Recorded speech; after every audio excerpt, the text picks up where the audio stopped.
guys, magbabayad kami ngayon ng PLDT sa internet namin.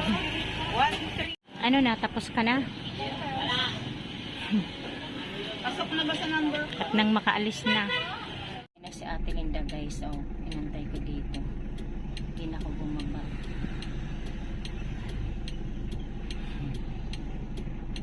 Bili kami guys ng tilapia.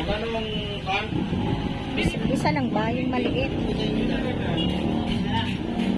Ayan, bibili sa Ate Linda ng saging. Masarap yan Ate Linda, prito.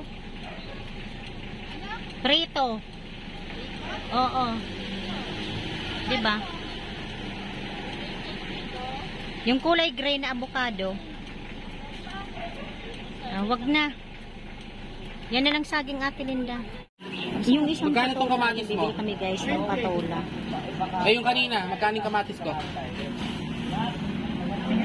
Tapos bibili ka ba ng ano? Anong halo dyan? Ate Linda.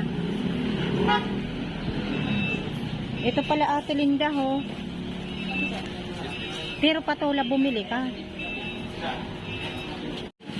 Ang palaya na lang pala bibili namin guys. Huwag ng patola. Yan. Ganda. Ayan na guys. Ano ba yan? Bibilot ng buko. Ayan. Okay. Asan na si Bebe? Bebe, oh. Smile ka, Bebe. 1, 2, 3. Bibili pala kami guys ng bagong kay ate yung soke namin. Dito kami bumibili. Ayan.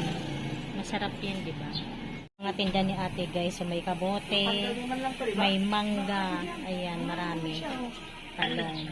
Habang inaantay ko sa Ate Linda, ito na yung bagoong na nabili namin. Ayan yung tapakan ng hagdanan kay ate. Buta yan, palalagyan mo, diba? Para dyan tatapak pag may dadaan. Guys, pauwi na kami. Sana may luto ng fried cheese.